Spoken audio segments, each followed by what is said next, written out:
Wondershare Video Converter Ultimate makes life easier by providing you with a variety of video tools. Hola, buen día, buenas tardes, buenas noches. Espero que anden muy bien. Este va a ser, digamos, un audio para aproximar un poco algunos puntos que nos parecen interesantes destacar para el texto de la Apología de Sócrates. Esto es, digamos, parte de la unidad 2, la unidad donde ya vamos a estar discutiendo sobre la ideología. Recuerden que en la unidad 2 trabajamos en el ámbito del teórico los textos de Gramsci y de Terry Eagleton, y en los prácticos se va a trabajar sobre la apología de Sócrates.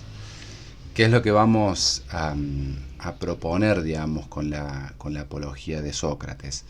En primer lugar, queremos trabajar justamente algunos elementos que se van a ir desprendiendo del análisis de los textos del teórico, que tienen que ver con la construcción del sentido común, de lo que se llama sentido común, con la construcción de un sistema social, político, en torno a ciertas ideas, y al valor que adquieren esas ideas en función, digamos, de la presión social, en función de la lógica de la argumentación social, y cómo eso tiene efectos concretos en la disputa con la filosofía muchas veces.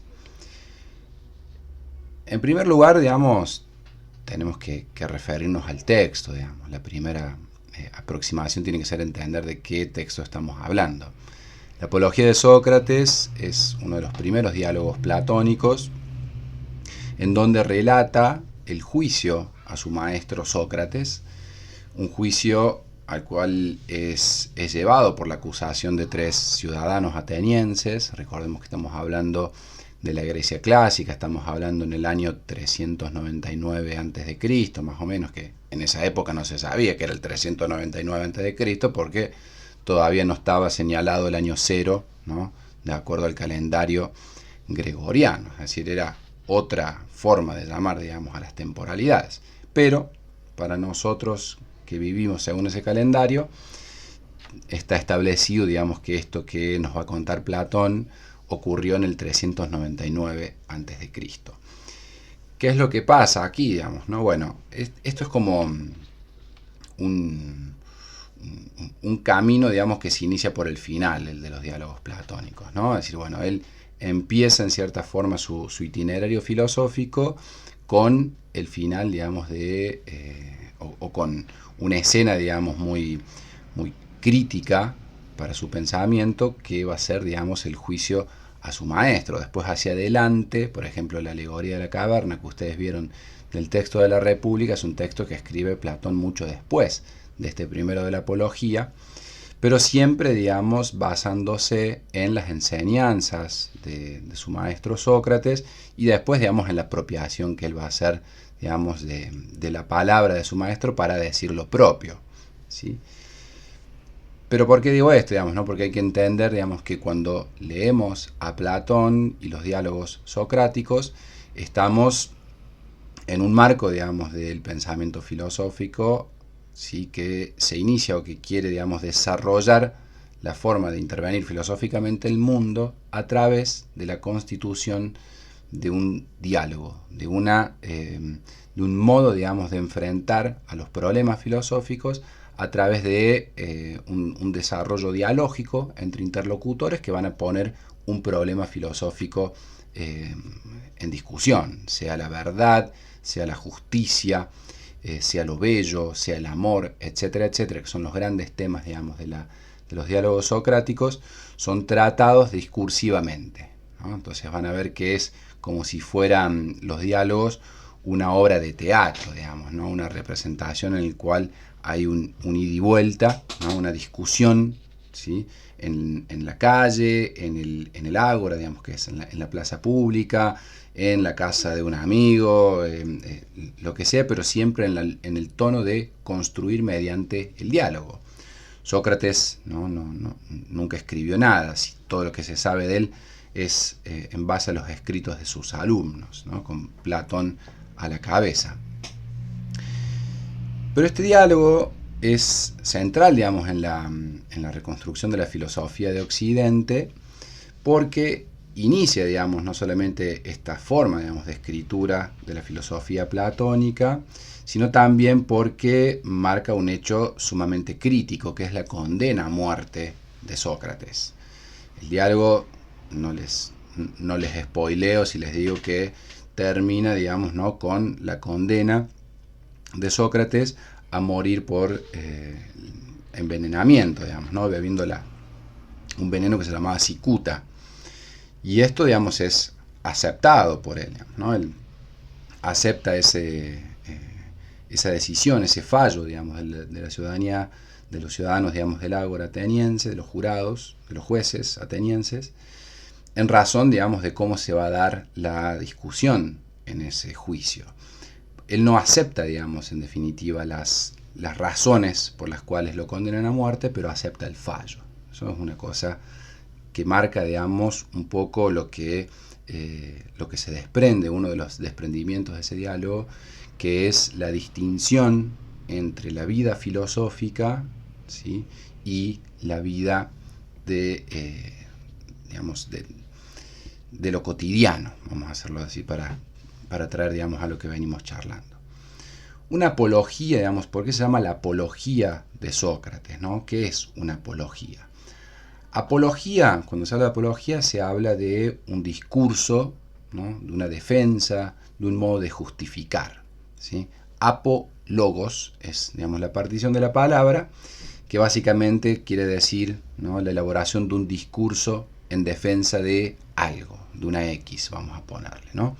En este caso, de Sócrates. Es Sócrates defendiéndose de las acusaciones que le hacen 3 ciudadanos atenienses que lo llevan a juicio, entendiendo, digamos, que él básicamente, ¿no?, ejercía algunas actividades que le era dañosa, digamos, a la Atenas de su época.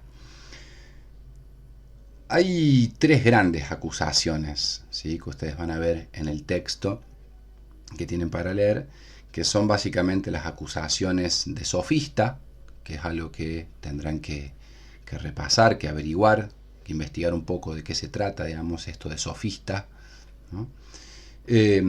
Por el otro lado está la acusación de favorecer el cuestionamiento a la autoridad, fundamentalmente a través de lo que van a llamar la corrupción de los menores.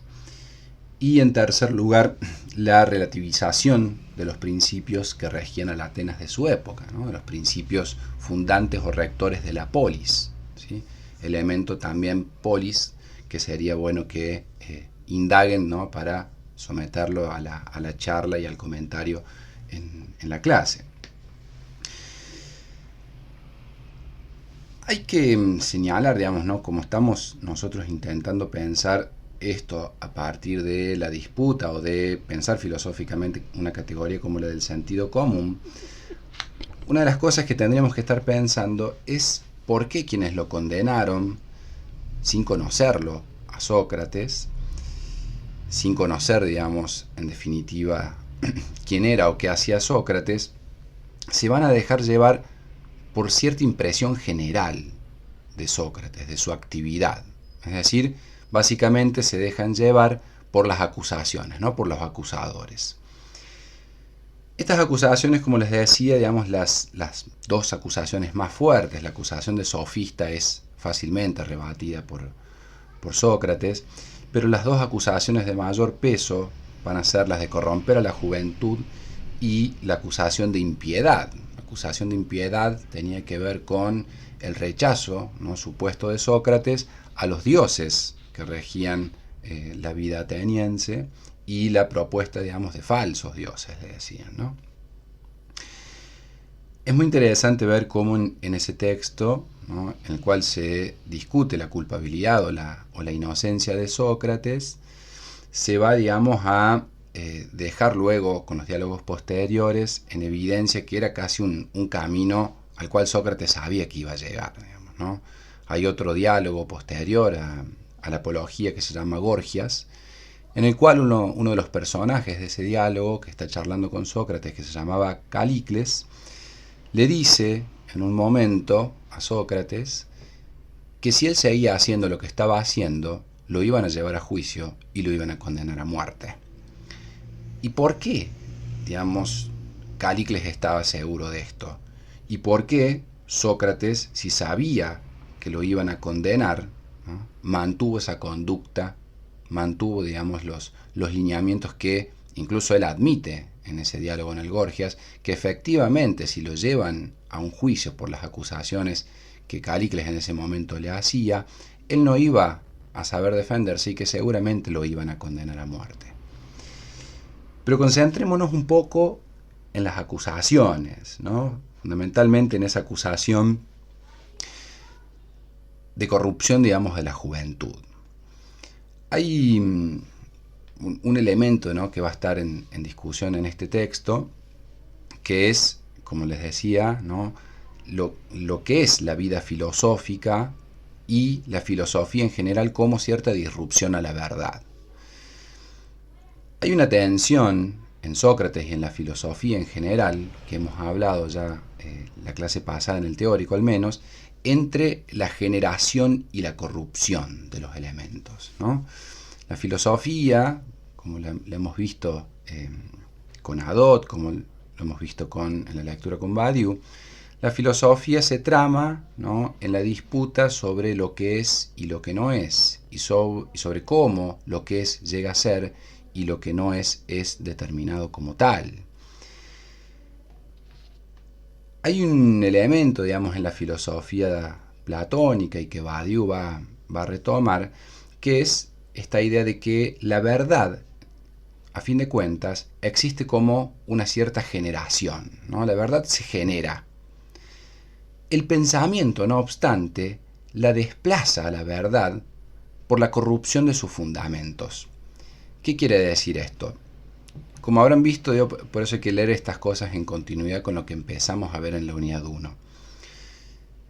Badiou nos decía que hay ciertas formas, digamos, en el orden de lo humano, de producción de verdades. La ciencia produce verdades, la política produce verdades, la vida sensible, la creación, digamos, artística produce verdades, las formas del amor, que son las formas en las cuales nos vinculamos y nos relacionamos, producen verdades.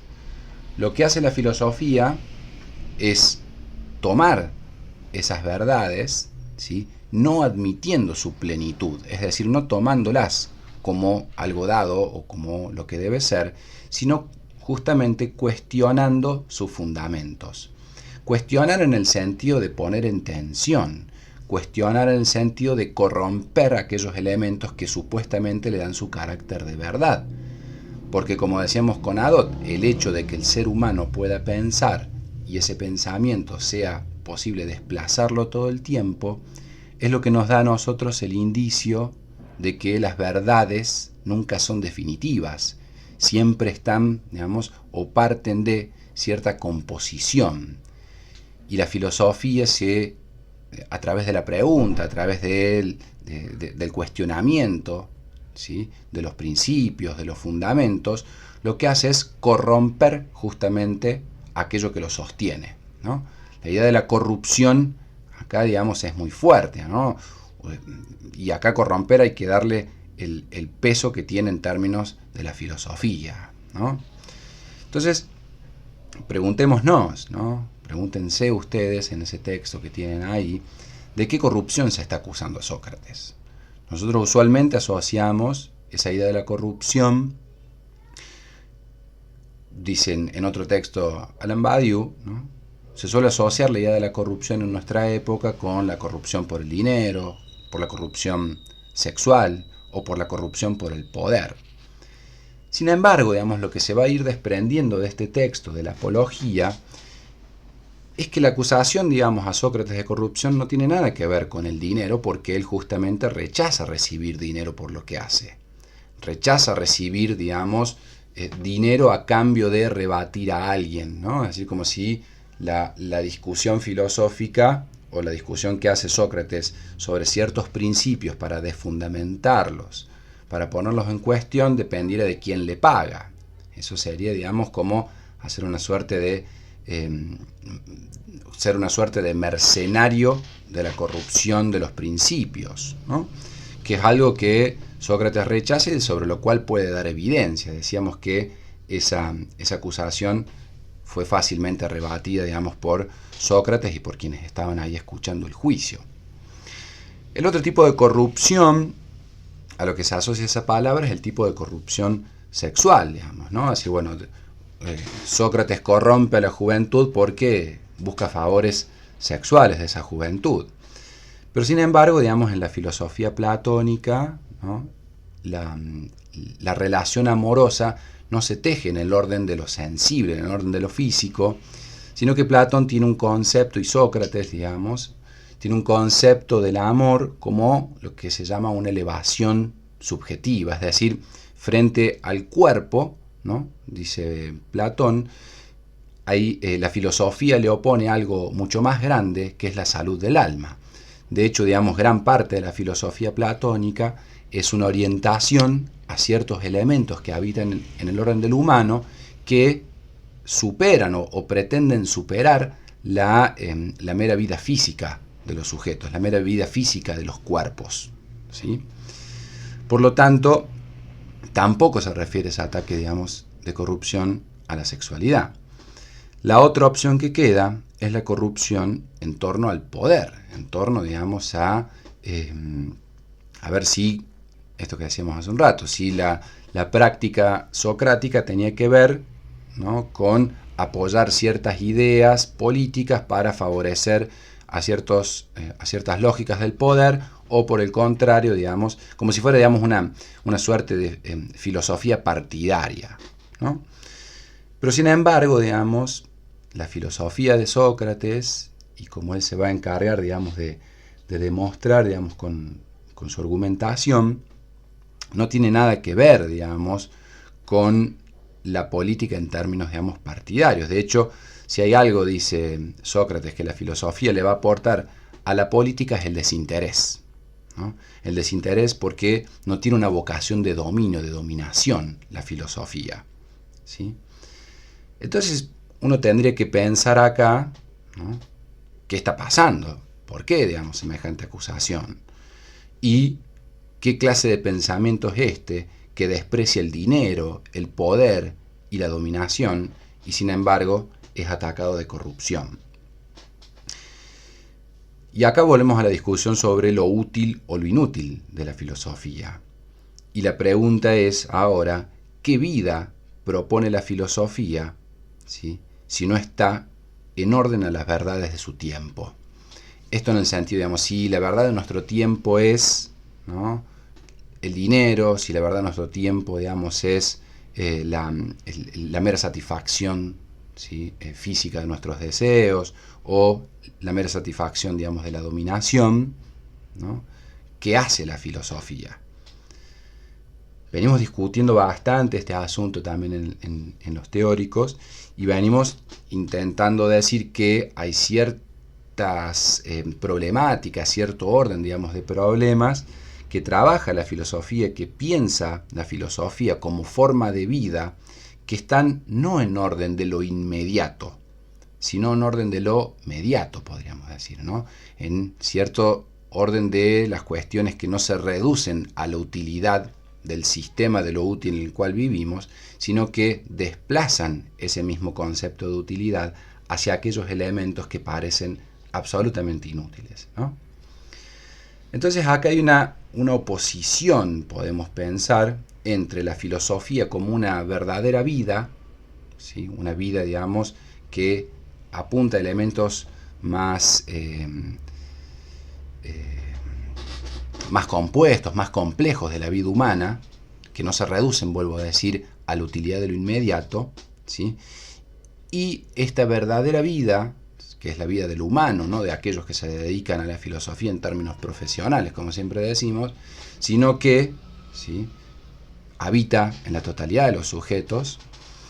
Y esa verdadera vida de la filosofía se puede oponer a lo que Platón, digamos, va a señalar como la falsa vida, que es esa vida reducida a la satisfacción de ciertas pulsiones inmediatas. ¿no? Entonces, ¿qué es lo que corrompe la filosofía? Lo que la filosofía intenta corromper son justamente esas inmediateces de la vida, ¿no? De la vida humana, de nuestra cotidianeidad, de nuestra utilidad. La filosofía corrompe la obediencia ciega, las costumbres, injustificadas por supuesto, la competencia ilimitada. Entonces tenemos que pensar en dónde están estos elementos en nuestra cotidianeidad. En dónde está la obediencia ciega, en dónde están las costumbres injustificadas, en dónde está la competencia ilimitada. Si la filosofía, digamos, se enfrenta a esos rasgos, a esas obediencias ciegas en las cuales tramamos nuestra vida, por ejemplo, cuando obedecemos ciertas ideas de lo bueno y de lo malo, o ciertas formas de lo justo y de lo injusto, o ciertas formas de lo correcto y de lo incorrecto, ¿sí? Para la filosofía socrática, para la filosofía, digamos, que Platón está materializando a través de Sócrates, corromper a la juventud, ¿sí? Se trata, o quiere decir, mostrar lo otro, mostrar aquello que aparece como una imposibilidad dentro de cierto régimen de utilidad. Y obviamente que la juventud, digamos, ¿no? es una identificación con cierto momento, digamos, de la vida en la cual el sujeto todavía está en formación, ¿no? Todavía está intentando tensionar con su mundo, ¿no? Qué respuesta darle a los problemas que le plantea su mundo. Entonces dice Badiou, un texto que comenta algo, digamos, sobre la idea de la corrupción de Sócrates. Dice, bueno, acá, digamos, el sujeto siempre se enfrenta a dos enemigos interiores, dice, ¿no? Por un lado, tenemos este enemigo interior que es la vida inmediata, ¿no? Es decir, la vida que se reduce al juego, al placer y al capricho. Pero ojo, ni Sócrates, ni Platón, ni Badiou, ni nosotros somos tan ingenuos como para creer, ¿sí?, que el juego, el placer o el capricho no son una parte inevitable de nuestra experiencia con el mundo. Pero ¿cuál es el problema entonces con la vida inmediata, con esa vida de pura inmediatez?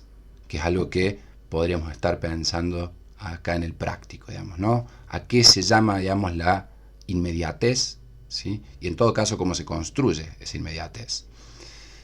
Y el asunto es, dice, o se puede pensar en función de esto, que eso es, digamos, esa inmediatez existe, es lo que tenemos, es lo que disfrutamos muchas veces, pero el problema es cuando esa inmediatez organiza la totalidad de nuestra vida. Cuando esa inmediatez organiza la totalidad de nuestra vida, la deja sometida a esa vida a lo inmediato, es decir, a la plena satisfacción, ¿sí?, de esos deseos o de esa vida inmediata en el capricho, en el juego o en la pura vida, digamos, atada al movimiento, digamos, de la cotidianeidad, ¿sí? Y eso genera un problema, dice Badiou, que termina recalando, digamos, en cierta forma de nihilismo. Nihilismo es una palabra muy importante, digamos, ¿no?, en la filosofía, y muy importante saber bien de qué se trata. Entonces, también les pedimos que busquen información sobre el nihilismo, de qué hablamos cuando hablamos de nihilismo. Ese nihilismo, esa forma nihilista de la existencia, en términos de esa vida inmediata, termina tramando un sinsentido unificado, dice Badiou, sin significación. Por lo tanto, la vida se termina convirtiendo en un tiempo de instantes recortados, una vida dislocada, una vida, digamos, tramada en esa inmediatez. El sujeto tiene una imposibilidad de mirar más allá de su inmediatez, más allá de aquello que le da la satisfacción inmediata o aquella demanda, digamos, de necesidad inmediata. Insistimos, digamos, ¿no? Eso es innegable, somos seres de inmediatez porque vivimos en un mundo, ¿no?, en el cual la experiencia de nuestro mundo nos reclama dar respuestas a ciertas formas de lo inmediato. Pero el problema es hacer de eso toda nuestra vida. Eso está diciendo Sócrates con la vida filosófica. Eso es la discusión que tiene, digamos, tanto en la apología de Sócrates como en los diálogos posteriores. Habrán visto cómo en la alegoría de la caverna él disputa, digamos, ese concepto de doxa, ¿no? Ese concepto de opinión y de quedarse en la opinión. Bueno, esto sería, digamos, la vida inmediata, es esa vida que vive en la pura doxa. El filodoxo, aquel que ama la opinión, que ama, digamos, lo inmediato, es aquel que queda atrapado en ese mundo de sombras. El otro enemigo interior, que se desprende, digamos, ¿no?, en contraposición a esa vida filosófica, es aquel que, por el contrario de lo que decíamos anteriormente, vive la vida planificada. ¿Qué quiere decir esto? Que ordena la totalidad de su vida construyendo o pensando en cómo construir ciertas plenitudes futuras. Es decir, acepta su realidad, es decir, aceptamos la realidad tal como se nos presenta y de ahí, ¿sí?, planificamos hacia adelante. ¿Qué significa esto? Porque es muy interesante pensarlo. Nosotros llegamos, digamos, a un mundo de experiencias inmediatas, ¿sí? Y si nosotros aceptamos esas experiencias inmediatas y planificamos a partir de ella y ordenamos nuestra vida sobre los pilares en los que se asienta nuestra experiencia del mundo, aceptamos ya sus presupuestos. Entonces aceptamos ordenar nuestro futuro en función del dinero o del éxito o de la posición social o de cierta idea de familia o de cierta idea del sujeto. Y si nosotros planificamos nuestra experiencia futura, es decir, hacia adelante, a partir, ¿sí?, de validar los principios del presente, digámoslo así, lo que no podemos hacer es rebelarnos contra los elementos que conservan esos principios de nuestro futuro. Entonces no nos podríamos rebelar nunca contra la idea, digamos, ¿no?, de la plenitud futura del dinero, del éxito, de la posición o de la familia, porque nos estaríamos, ¿sí?, rebelando con o contra aquellos elementos que necesitamos que se conserven para alcanzar esos objetivos, ¿sí? Entonces esta lógica, si lo pensamos así, es una lógica, ¿no? Si no nos enfrentamos a estos enemigos interiores de la vida inmediata y de la vida planificada, lo que hacemos es quedarnos en el plano del dato, en el plano, digamos, de la aceptación de lo real tal como está, y mantenemos siempre la regularidad de ese orden, la regularidad también de los principios que instituyeron ese orden. Pero ¿qué pasa si ese orden es injusto? Como decíamos, ¿no? ¿Qué pasa si ese orden es excluyente? Todo orden es excluyente.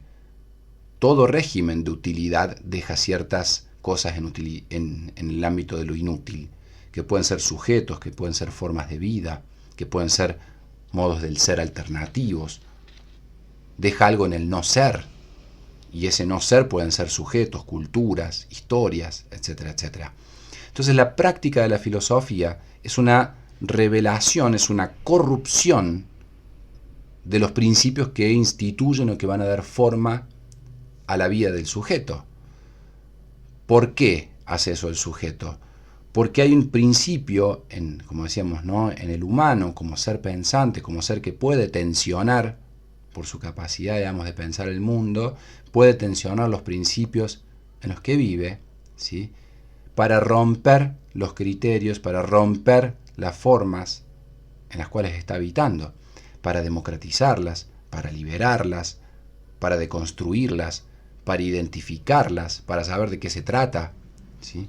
Entonces la vida filosófica es una vida, ¿sí?, que trabaja sobre esa corrupción de los principios.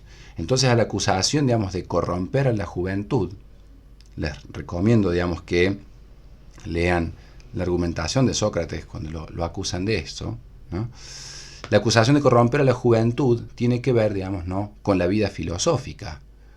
No que Sócrates esté corrompiendo a la juventud para obtener algún beneficio personal, sino que está intentando, digamos, instalar la pregunta que, lo que provoca la pregunta es la desfundamentación de los criterios de autoridad con los cuales, digamos, los sujetos viven en el mundo.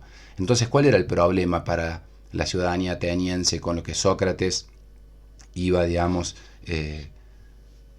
discutiendo en su ciudad. Y el problema era que al instalar la pregunta, ¿sí?, aquellos que aprendían a preguntar sobre las formas de autoridad que los regían, sobre las formas de vida que los regían, sobre los principios que los regían, trasladaban esa pregunta a aquellos que sostenían esos principios de autoridad o esas formas de vida, etcétera, etcétera.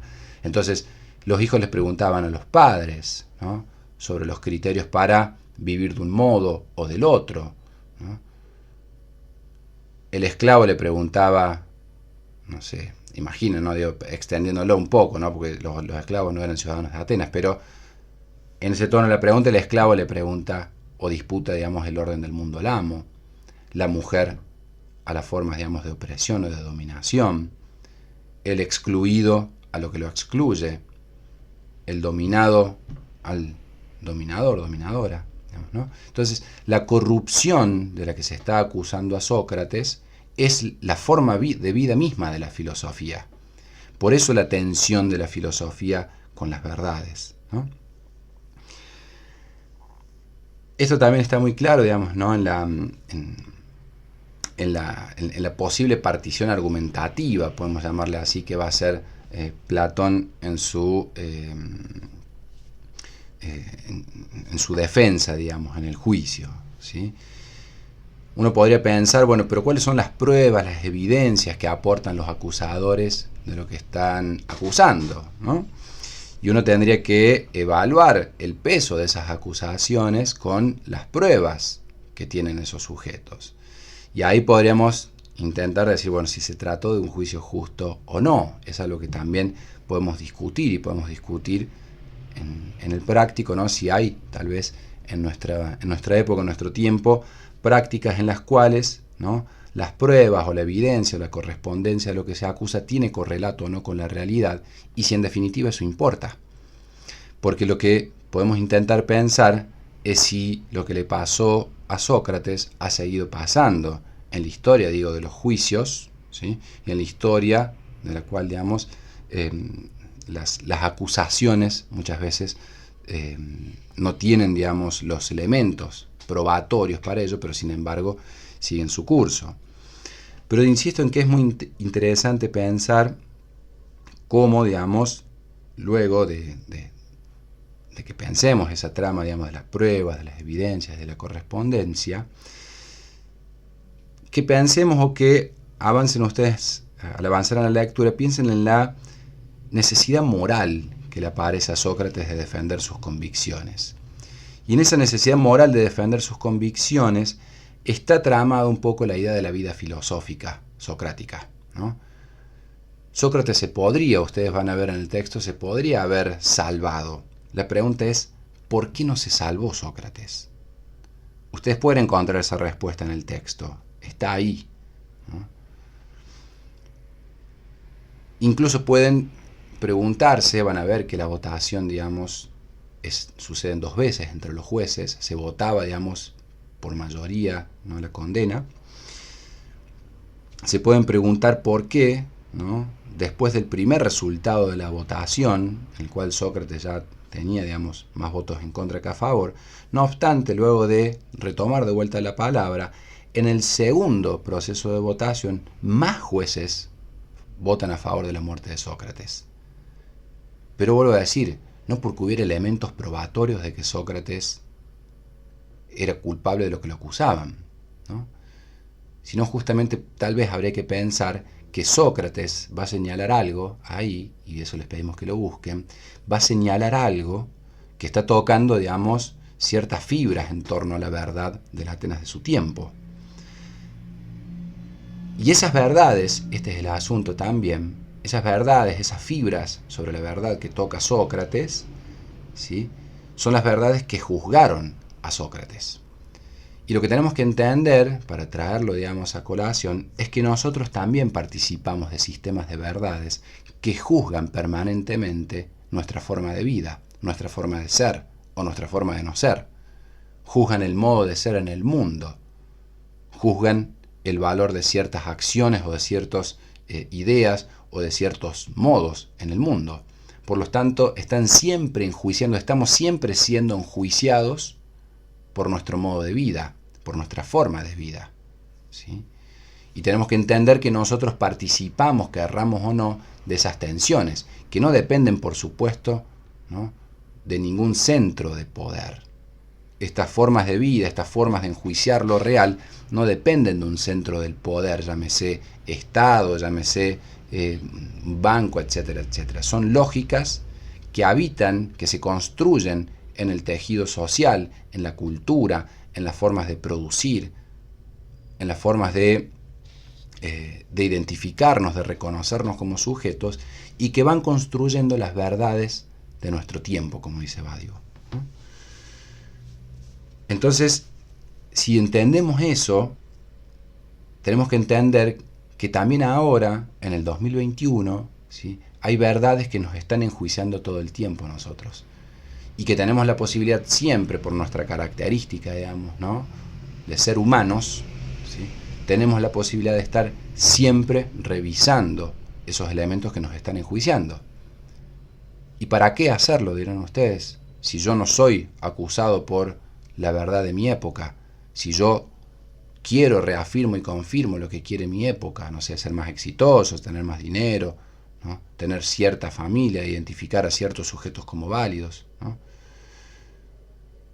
El asunto, digamos, es que esas verdades de época, esos juicios que hace nuestra época sobre nosotros mismos, establecen los límites del mundo también. Establecen los límites de lo posible, los límites de lo que podría ser, establecen las condiciones de posibilidades para que otra cosa sea posible.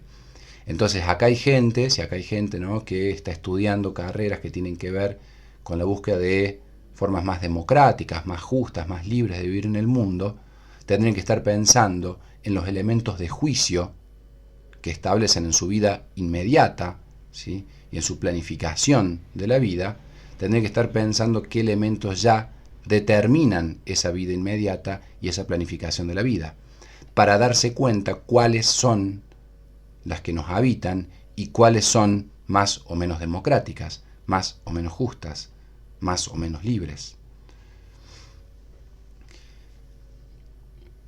Este es un primer, digamos, segmento para que piensen en ese texto, en la apología, y para que vayan indagando en ese texto. Es fundamental que ustedes lean ese texto y vayan marcando algunos de los puntos que fuimos señalando y vayan viendo los argumentos al respecto y que después los puedan discutir en clase, ¿no?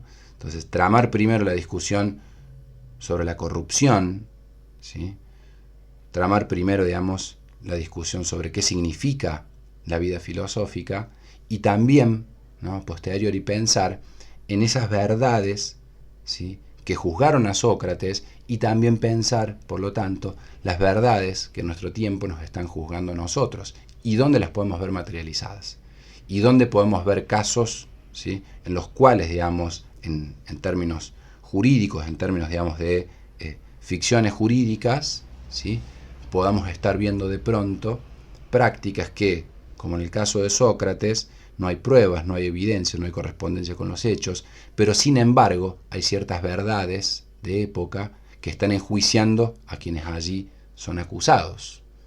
Me parece que es un ejercicio interesante. Ustedes tienen ahí ya puestos los textos para leer la apología. Les dejamos una versión por escrita y una versión en manga, digamos, ¿no?, que se llama el manga, es decir, como si fuera una historieta, ¿no?, un cómic.